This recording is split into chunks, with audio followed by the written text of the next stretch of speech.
নির্বাচিত সরকার আসলেও বিচার চলমান থাকবে বলে জানিয়েছেন চিফ প্রসিকিউটর তাজুল ইসলাম। দুপুরে পুনর্গঠিত ট্রাইব্যুনালে ব্রিফিংয়ে এই কথা জানান তিনি। এদিকে গুম ও হত্যা মামলায় সাবেক সেনা কর্মকর্তা জিয়াউল হাসানের বিরুদ্ধে ট্রাইব্যুনালে প্রথম সাক্ষী হিসেবে সাবেক সেনাপ্রধান ইকবাল করিম ভূঁইয়ার স্বাক্ষর শেষের পর জেরাও অনুষ্ঠিত হয়। আগামী 18 ফেব্রুয়ারি পরবর্তী জেরা।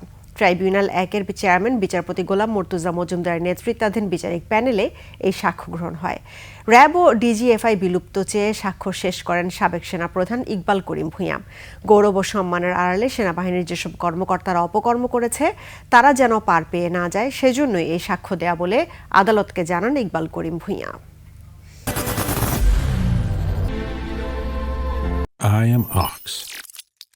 ইকবাল করিম ভূঁইয়া সাহেব সাক্ষীতে যাদের নাম বলেছেন, শেখ হাসিনার কথা বলেছেন, তারিক আহমদ সিদ্দিকের কথা বলেছেন, তারা তো আসামি আছে, তাদের বিচার চলছে। এবং অন্যান্য যে সমস্ত অফিসারদের নাম এসছে এবং এই ঘটনাগুলোর সাথে সবার বিরুদ্ধেই তদন্ত কিন্তু চলমান আছে, অনেকেই গ্রেপ্তার হয়ে বিচারের মুখোমুখি হচ্ছে।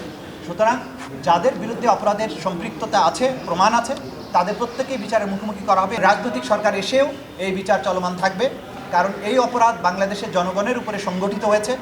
এই অপরাধের বিচার করার জন্য রাষ্ট্র দায়বদ্ধ, কোনো ব্যক্তি নয়।